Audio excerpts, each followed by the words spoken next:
अस्सलाम वालेकुम dear students. आज के लेक्चर में हम एटॉमिक स्ट्रक्चर में लास्ट टॉपिक स्टडी करेंगे, क्वांटम नंबर्स।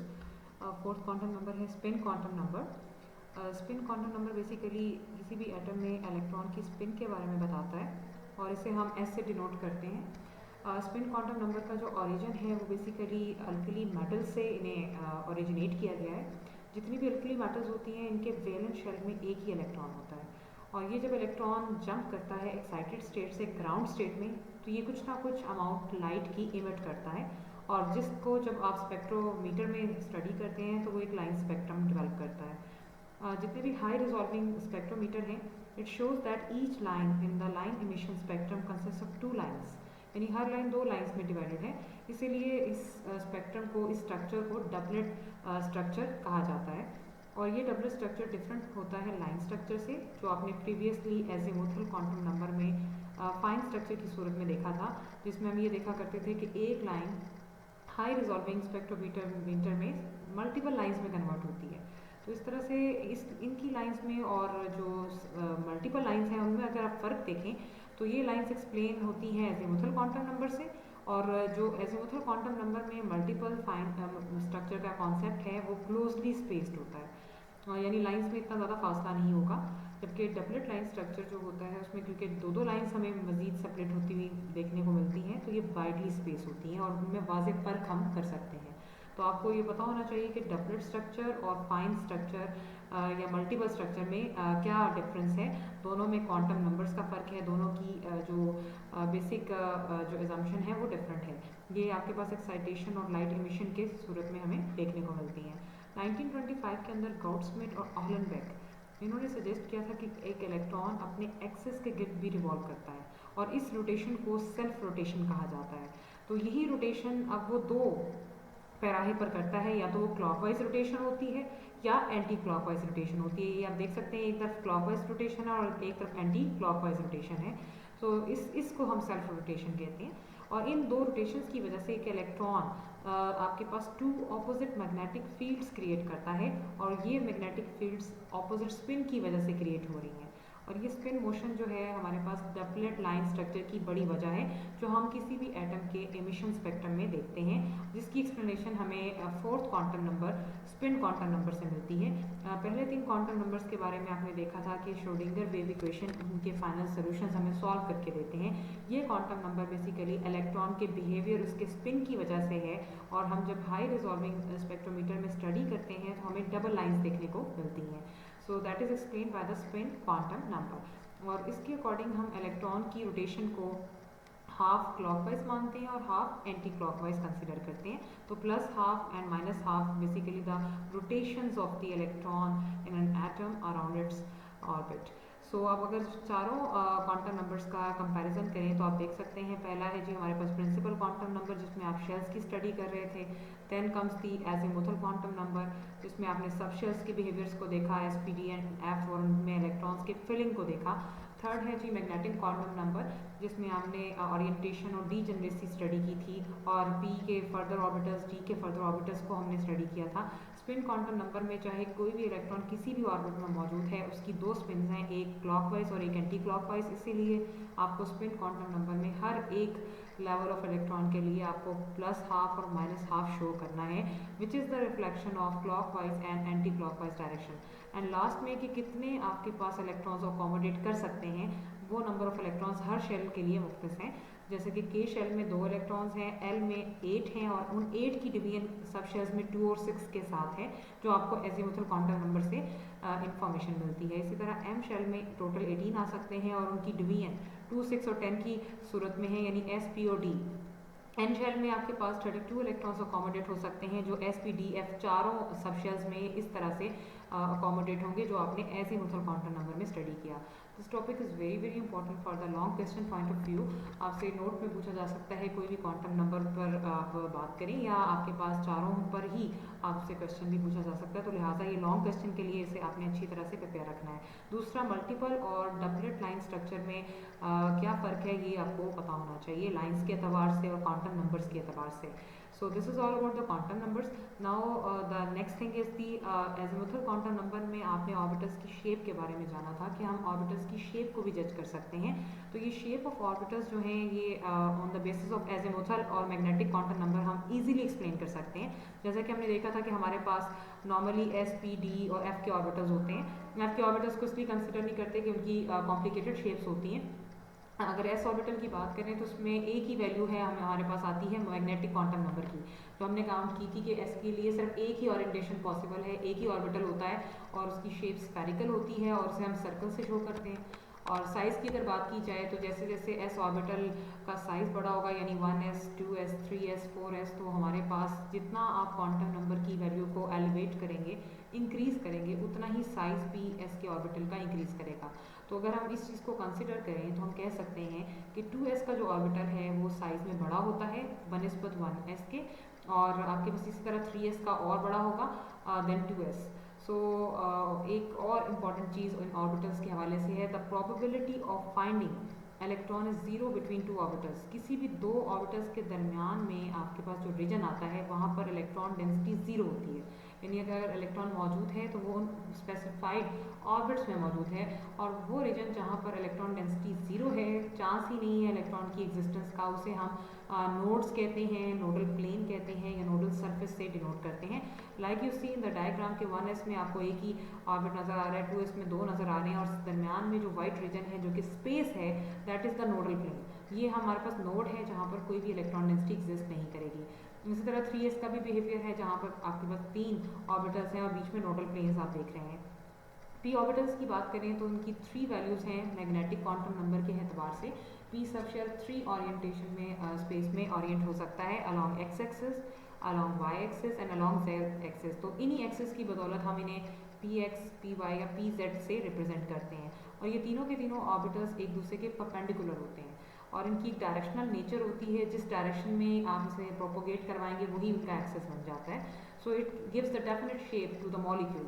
जितने भी पी ऑर्बिटल्स होते हैं उनकी एक जैसी शेप होती है और डम्बल होती है, जबकि साइज़ की अगर हम बात करें तो बिल्कुल उसी तरह जैसे एस ऑर्बिटल में क्वांटम नंबर के एलिवेट होने से इंक्रीज़ करने से साइज़ बढ़ा था, यहाँ पर भी ऐसे ही इंक्रीज़ करता है। और ये तीनों ऑर्बिटल्स की आप शेप देख सकते हैं along Z, X and Y. D orbitals की बात करें तो इनकी 5 वैल्यूज़ होती हैं मैग्नेटिक क्वांटम नंबर की, जो आपने एजिमुथल क्वांटम नंबर में डिटेल में देखी, और इनकी ये 5 वैल्यूज़ 5 ओरिएंटेशन की सबब हैं कि स्पेस में ये 5 वेज में ओरिएंट हो सकते हैं, डायरेक्शन हो सकती है इनकी।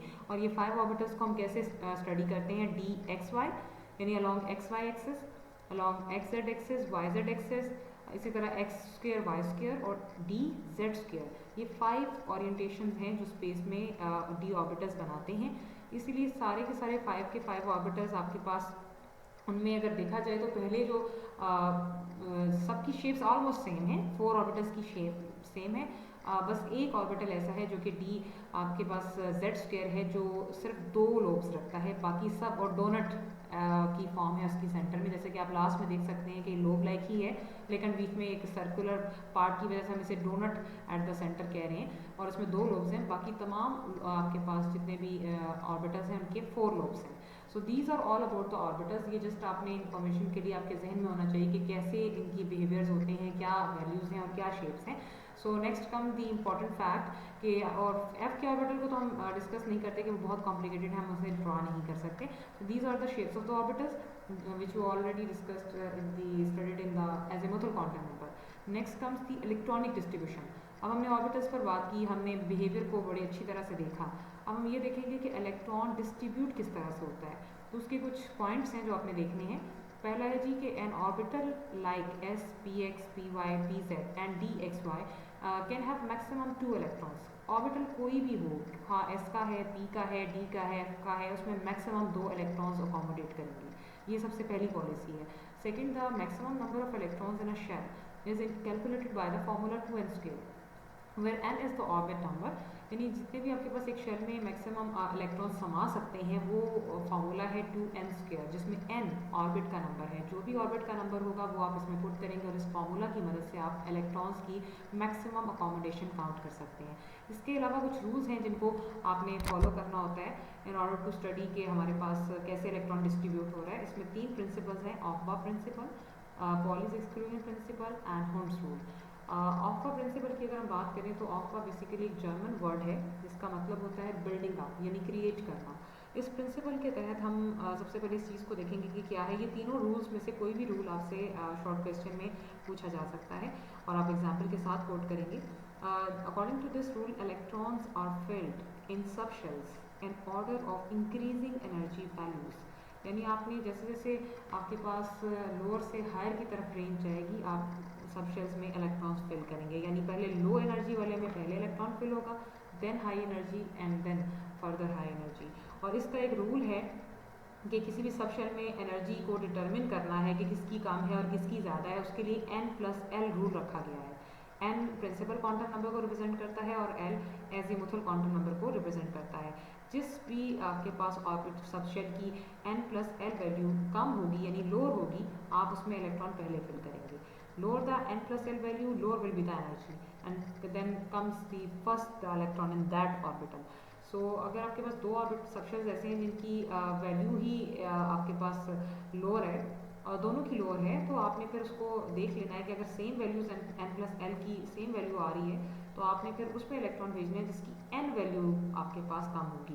यानी अगर दोनों की वैल्यूज लेट सपोज अगर आप इस टेबल में देख सकते हैं जो राइट पे बना हुआ है, तो उसमें किसी भी दो की अगर सेम आ रही है, लाइक आपके पास ये 5n+n की आप देख सकते हैं 1s 2s 2p ये सारे ऑर्बिटल्स हैं, इसमें पहली वैल्यू n को रिप्रेजेंट करेगी और सेकंड वैल्यू l को रिप्रेजेंट करेगी।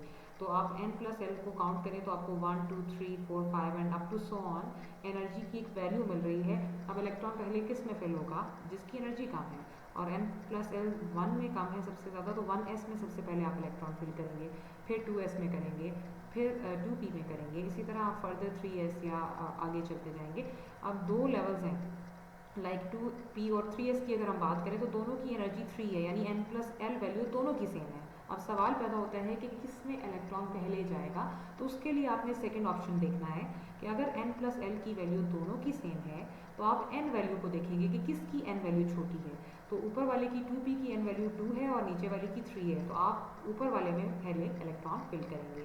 तो इस तरह से ये सारे आपके पास आपसे कोई भी नंबर पूछ लिया जाए, 4d आपसे कहा जाए कि इसमें n क्या है l क्या है, तो आप उसका पहला डिजिट देख रहे हैं जो कि n को रिप्रेजेंट करता है यानी प्रिंसिपल क्वांटम नंबर को, और जो दूसरा है वो सबशेल यानी एजीमुथल क्वांटम नंबर l को रिप्रेजेंट कर रहा है। तो l के लिए s की वैल्यू 0 होती है, p की वैल्यू आपके पास हमेशा 1 होती है, d की आपके पास 2 होती है और f की 3 होती है। तो इस तरह से आपने डिस्ट्रीब्यूशन करनी है। सबशेल कोई भी हो, जैसे 4s है तो आप n+l इसमें क्या लिखेंगे 4 और 0, 3d में आप 3 और 2 लिखेंगे, 4p में इसी तरह आप 4 और 1 लिखेंगे और 3d में आप 3 और 2 लिखेंगे। तो टोटल वैल्यू आपके पास काउंट होने के बाद 4 आ रही है, फिर आपके पास 3 4 3 आ रही है। तो ये n वैल्यूज आप यहाँ से देख रहे हैं कि अगर हमारे पास चले इलेक्ट्रॉन फिल हो रहा है तो हम 4 में तो पहले फिल कर लेंगे क्योंकि ये वैल्यू कम है, बाकी तीनों की बराबर है, तो आपने उसमें देख कर चलना है कि किस में l की वैल्यू कंपैरेटिवली आपके पास कम है, तो आप उसमें पहले इलेक्ट्रॉन फिल करेंगे। इसीलिए में आपके पास 4s की एनर्जी क्योंकि कम है तो वो सबसे पहले इलेक्ट्रॉन फिल होगा, और 3d की भी आपके पास एनर्जी कम है तो उसमें भी इलेक्ट्रॉन पहले फिल होगा क्योंकि उसका ऑर्बिट कम है। सो इस तरह से आप इसमें डिस्ट्रीब्यूशन करते हैं। सो ये आपके पास ऑक्वा प्रिंसिपल के अकॉर्डिंग लोअर से हायर एनर्जी सब शेल्स में फिल की जाती है। 1s 2s 2p 3s 3p 4s 3d 4p 5s 4d 5p 6s 4f 5d 6p 7s fd 6d 7p। ये आपने एक सीरीज़ जो है अच्छी तरह से याद कर लेनी है, और इस सीरीज़ के अकॉर्डिंग आप आगे जब भी कोई कॉन्फ़िगरेशन लिखेंगे आपको ये पता होना चाहिए पहले से ही लोअर सीरीज़ अच्छी तरह से जहन में हो ताकि लिखते वक्त इलेक्ट्रॉन फिलिंग करते वक्त प्रॉब्लम ना हो। सेकेंड प्रिंसिपल है पॉलीज एक्सक्लूजन प्रिंसिपल। इसके मुताबिक it is impossible for 2 electrons residing in the same orbital of a poly electron atom to have the same values of 4 quantum numbers। कि possible नहीं है कि दो इलेक्ट्रॉन एक ही ऑर्बिटल में रहते हुए एक ही जैसी वैल्यूज एक्वायर करें। इसको सिंपली हम इस तरह से देख सकते हैं कि 2 electrons in the same orbital should have opposite spin। अगर एक ऑर्बिटल में 2 इलेक्ट्रॉन्स समा रहे हैं तो उनकी स्पिन हमेशा ऑपोजिट होगी, तो ही वो स्टेबल रहेंगे। लाइक अगर हमारे पास 1s ऑर्बिटल है और एक सिंगल इलेक्ट्रॉन आप इसमें फिल करने जा रहे हैं तो n की वैल्यू यहाँ से आप देखकर 1s से ही समझ जाएंगे 1 है, और s के लिए l की वैल्यू 0 होती है, m भी यहाँ पर l की वजह से 0 हो जाएगा, और स्पिन क्वांटम नंबर में आप देखेंगे तो ये +½ कहलाएगा। अगर एक और इलेक्ट्रॉन इसमें फिल किया जाएगा तो वो इससे ऑपोजिट स्पिन रखेगा, यानी अगर एक क्लॉकवाइज है तो दूसरा एंटी क्लॉकवाइज होगा। इसी तरह सेकंड इलेक्ट्रॉन के लिए आप -12 मेंशन करेंगे। तो ये 1s के अंदर इलेक्ट्रॉन की फिलिंग का रूल है। इसके अलावा अरेंजमेंट में आप देख सकते हैं ऑपोजिट स्पिन के लिए एक एरो को, हाफ एरो को ऊपर और दूसरे हाफ एरो को नीचे शो करने का मकसद है कि ऑपोजिट स्पिन आप इंडिकेट कर रहे हैं। और अगर आप अरेंजमेंट को एक ही तरफ ऊपर लेके जाएं या नीचे लेके जाएं तो ये पॉसिबल बिल्कुल नहीं है, क्योंकि ये रूल कहता है 2 electrons in the same orbital should have opposite spins. तमाम ऑर्बिटल्स जिनमें 2 इलेक्ट्रॉन्स हों और ऑपोजिट स्पिन के साथ हों वो कम्प्लीटली फिल्ड ऑर्बिटल्स होते हैं और उन इलेक्ट्रॉन्स को उन ऑर्बिटल्स के अंदर पेयर माना जाता है। और जिनमें आपके पास ऑर्बिटल्स में एक इलेक्ट्रॉन है तो उन्हें हम हाफ फिल्ड कहेंगे, पार्शियली फिल्ड कहेंगे और उस इलेक्ट्रॉन को हम अनपेयर्ड भी कहेंगे। तीसरा रूल है हुंस रूल। इस रूल के मुताबिक if orbitals of same energy are available, अगर एक जैसी एनर्जी के ऑर्बिटल्स आप एक से ज़्यादा अवेलेबल हैं and the electrons will go in the separate orbitals with same spin rather then in the same orbitals with opposite spin. अगर एक ऑर्बिटल के आपके पास सेम एनर्जी के एक से ज़्यादा ऑर्बिटल्स हैं तो इलेक्ट्रॉन बनिस्बत एक ही ऑर्बिटल में जाने के वो सेपरेट ऑर्बिटल्स में पहले फिल होंगे, फिर जब गुंजाइश खत्म हो जाएगी सेपरेट की देन जाकर सेकेंड आपके पास इलेक्ट्रॉन जो है पहले से मौजूद ऑर्बिटल में फिक्स होगा। सो इसको हम सिंपली कह सकते हैं कि इलेक्ट्रॉन्स इस तरह से डिस्ट्रीब्यूट होते हैं कि maximum number of unpaired electrons रहें। यानी पहले अगर आप जनरली देखें तो p के 3 ऑर्बिटल्स होते हैं, d के 5 ऑर्बिटल्स होते हैं। तो अगर p के 3 ऑर्बिटल्स में इलेक्ट्रॉन ने फिल होना है तो पहले एक एक सब में फिल होगा। जब तीनों में एक एक आ जाएगा फिर फोर्थ वन पहले वाले में जाकर एंटी क्लॉकवाइज डायरेक्शन में फिल होता है। लाइक कार्बन का एटॉमिक नंबर है 6, तो आप 1s में 2 इलेक्ट्रॉन फिल करेंगे, फिर 2s में भी 2 इलेक्ट्रॉन फिल करेंगे, 4 हो गए। अब p के 3 ऑर्बिटल्स आपने ओपन कर लिए, 4 के बाद आपने पहले 5 फिर अगले ऑर्बिटल में छठा फिल करना है। ये नहीं करना कि एक ही में दोनों डाल दें। अगर नाइट्रोजन 7 है तो अब क्या होगा कि आपके पास 4, 1s में 2, 2s में 2, फिर 4 के बाद 5, 6 एंड 7, तो सेपरेटली ये फिल हुई। इसी तरह ऑक्सीजन के लिए आपने देखेंगे तो आपके पास 1s में 2, 2s में भी 2, देन 4 हो गए, अब 5, फिर 6, फिर 7। अब आपके पास एक मजीद इलेक्ट्रॉन बच गया है तो आपने अब जाकर उसको 2px में ऑपोजिट स्पिन के साथ फिल करना है। तो these are the rules by which the electron can be distributed in the orbitals. अब कुछ इलेक्ट्रॉनिक कॉन्फ़िगरेशन है एलिमेंट्स की जो आपने प्रैक्टिस करनी है। इसके लिए सबसे अहम बात यह है कि आपको एटॉमिक नंबर एलिमेंट का पता हो। If you know the atomic number of the element plus the configuration which you studied in the ऑक्टा प्रिंसिपल, वो सीरीज आपको याद हो तो आप खुद ब खुद आराम से इलेक्ट्रॉन्स की फिलिंग कर सकते हैं। और अकोमोडेशन के लिए S में हमेशा 2 इलेक्ट्रॉन्स फिल किए जाते हैं, P में 6 इलेक्ट्रॉन्स होते हैं, D में 10 होते हैं और F में 14 होते हैं। लाइक आप देख सकते हैं हाइड्रोजन का एटॉमिक नंबर 1 है तो 1s1 और इसका 2 है तो 1s में 2। अब 2 कम्प्लीटली फिल हो चुका है तो अब इस ऑर्बिटल में तो मजीद गुंजाइश नहीं रहेगी। अब लिथियम के लिए अगर आप देखें तो 3 इलेक्ट्रॉन है इसके, तो इसका मतलब है कि 1s में तो 2 फिल हो गए। अब जो एक रह जाएगा वो नेक्स्ट वाले ऑर्बिटल में जाएगा जो कि 2s है, और 2s में 2 की गुंजाइश है, हमारे पास 1 है तो हम सिर्फ 1 शो कर देंगे। इसी तरह बेरिलियम में 1s के साथ 1s2 2s2 का ऑप्शन आता है। इसी तरह बोरॉन में या कार्बन में ये सारे एलिमेंट्स आप 1 बाय 1 देखते जाएं। अब यहाँ पर नियॉन पर आ जाएं तो 10 इलेक्ट्रॉन्स किस तरह फिल हो रहे हैं, 1s में 2, 2s में भी 2, 2px में भी 2, 2py में भी 2 और 2pz में भी 2। p के सारे ऑर्बिटल्स में इलेक्ट्रॉन फिल होने के बाद गुंजाइश खत्म हो चुकी है। अब हम नेक्स्ट में जब जाएंगे लाइक सोडियम के लिए काम करेंगे तो उसमें 11 इलेक्ट्रॉन्स हैं। तो आपने नियॉन की सारी कॉन्फ़िगरेशन दोबारा लिखनी है, आपने ये ब्रैकेट को शो नहीं करना, आपने अगेन प्रॉपर पूरा लिखना है 1s2, 2s2, 2px2, 2py2, 2pz2। फिर 10 इलेक्ट्रॉन के बाद जब 11वां इलेक्ट्रॉन होगा तो वो 3s में जाएगा, जो आप सीरीज में देख सकते हैं 1s, 2s, 2p and 3s। तो इस तरह से आप धीरे धीरे ये सारी ऑर्बिटल्स की ओपनिंग करते जाएंगे। जो आखिरी ऑर्बिटल होगा अगर वो p है तो उसके तीनों को आपने ओपन करना है, यानी px, py, pz। और अगर आपका आखिरी ऑर्बिटल d है तो d के 5 ऑर्बिटल्स को आप ओपन करेंगे और जो इलेक्ट्रॉन की फिलिंग होगी पहले 5 में बराबर फिल होगी। अगर आपके पास लाइक यहाँ पे 1 चाहिए था तो 1 ही इसमें फिल हुआ, अब 2 होंगे तो नेक्स्ट में जाएगा, 3 होंगे तो नेक्स्ट में जाएगा, इस तरह 4 के बाद 5।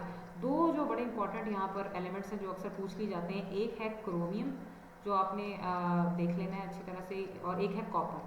क्रोमियम जो कि 24 एटॉमिक नंबर रखता है, इसके अंदर थोड़ा सा चेंज है वो आप देख लें कि जब हम इलेक्ट्रॉन फिलिंग करते हैं या ऑर्गॉन इसलिए लिख रहे हैं कि सबके साथ ऑर्गॉन की जो पूरी कॉन्फ़िगरेशन वो चलेगी। अब उसके बाद जब हम 24 में 18 के बाद इलेक्ट्रॉन फिल करने की कोशिश करते हैं तो ये 19, 20, 21, 22, 23, 24। अब डी में आप देख सकते हैं कि होना क्या चाहिए था कि 18 के बाद 19 और 20 एस में 2 इलेक्ट्रॉन फिल होने चाहिए थे, लेकिन इनकी कॉन्फ़िगरेशन कुछ यूँ है कि आपने इसे डी अगर कम्प्लीटली फिल्ड हो या पार्शली फिल्ड हो तो वो बहुत ज़्यादा स्टेबल होता है। तो ये चीज़ हम आगे जाकर हायर स्टडीज़ में भी देखेंगे, लेकिन यहाँ पर डी का, क्योंकि अगर एस में हम 2 इलेक्ट्रॉन फिल कर देते हैं 18 के बाद, यानी आर्गन में 18 आ गए, 18 के बाद 19 20 होता, फिर 21 22 23 24, तो एक डी का ऑर्बिटल एम्प्टी रह जाना था, जिसकी वजह से एस का एक इलेक्ट्रॉन यहाँ प्रमोट हो गया है और आपके पास 5 की बजाय 6 अनपेयर्ड इलेक्ट्रॉन हम यहाँ देख रहे हैं। और डी एक तो पार्शियली फिल्ड कंडीशन में आ चुका है, हाफ फिल्ड हो चुका है, तो ये ज़्यादा स्टेबल हो जाता है, जिसकी वजह से क्रोमियम की कॉन्फ़िगरेशन बाकियों से थोड़ी डिफरेंट है। तो ये आपने जहन में रखना है कि ये अक्सर क्वेश्चन पूछ लेते हैं। इसके बरक्स आपके पास कॉपर का भी केस कुछ यूँ ही है 29, कि जब उसमें 18 के बाद हम इलेक्ट्रॉन फिलिंग कर रहे होते हैं तो ये 19 फिर 20 19, यानी अगर आप 20 यहाँ फिल कर देते हैं तो 21 22 23 24 25, फिर 26 27 28 29 30, यहाँ जाकर 29 यहाँ पर फिल होगा, तो डी का जो लास्ट डी का एक ऑर्बिटल उसमें एक इलेक्ट्रॉन रह जाएगा, यानी 9 इलेक्ट्रॉन्स आएंगे। और अगर इसे किसी तरह 10 इलेक्ट्रॉन्स पूरे मिल जाए तो ये कम्प्लीटली फिल्ड और ज़्यादा स्टेबल आपके पास बिहेवियर शो करता है। तो 4s अपना एक इलेक्ट्रॉन यहाँ पर भी देगा। ये केस सब में नहीं है, सिर्फ कॉपर और क्रोमियम में आप ये देखेंगे। तो कॉपर में भी और क्रोमियम में दोनों में 4s से 2 इलेक्ट्रॉन फिल नहीं होते, एक इलेक्ट्रॉन डी में चला जाता है, वहाँ हाफ फिल्ड हो जाता है, यहाँ फुली फिल्ड हो जाता है, और दोनों स्टेबिलिटी को ही लीड कर रहे हैं। तो this is all about the electronic configuration, और आपने इसकी रिटन प्रैक्टिस करनी है। अब आपके पास कुछ MCQs हमारे इससे रेलेवेंट हैं कि आपके पास जो बोहर्स का मॉडल है एटम का, वो कॉन्ट्राडिक्ट किसने किया था? हेजनबर्ग का अनसर्टेनिटी प्रिंसिपल था जिसने इसकी बोहर की कॉन्ट्राडिक्शन में बात की थी। इसके अलावा separating of spectral lines when atoms are subjected to strong electric field, इसमें आपके पास अगर इलेक्ट्रिक फील्ड है तो स्टार्क इफेक्ट है। ग्राउंड स्टेट में अगर एटम मौजूद है तो वो कहाँ पर होगा? नियरेस्ट टू द न्यूक्लियस होगा। और क्वांटम नंबर वैल्यू फॉर 2 और p क्या है, आप यहाँ से देखकर समझ सकते हैं। 2 है तो n की वैल्यू 2 होगी, और p के लिए l की वैल्यू क्या होती है? That is 1। तो n2 और l1, तो ये पहला ऑप्शन आप यहाँ पर लेंगे। तमाम वो ऑर्बिटल्स जिनकी सेम एनर्जी होती है उन्हें हम डीजनरेट ऑर्बिटल्स कहते हैं। और जब 6d ऑर्बिटल में इलेक्ट्रॉन कंप्लीट हो जाता है तो नेक्स्ट इलेक्ट्रॉन जो है 7p में जाता है। तो this is an important MCQ। तो ये आपने MCQ का ऑप्शन देखना है, ये भी सेम वही आ गया है, तो इट्स फाइन। अब नेक्स्ट में आपके पास जो क्वेश्चन एक्सरसाइज में रेलेवेंट है वो है जी क्वांटम नंबर्स के क्वेश्चन, यानी क्वेश्चन नंबर 14। आपने बताना है कि वेव मैकेनिकल कॉन्सेप्ट क्या है और किस तरह आइडिया ऑफ ऑर्बिटल ओरिजिनेट किया गया, ऑर्बिट और ऑर्बिटल में क्या फ़र्क है जो हमने प्रीवियसली देखा। इसके अलावा आपके पास क्वांटम नंबर क्या होते हैं, उनकी क्या सिग्निफिकेंस है, जो आपने डिटेल में देखी है। सी पार्ट में है when azimuthal quantum number has the value of 3 then there are 7 values of magnetic quantum number give reason.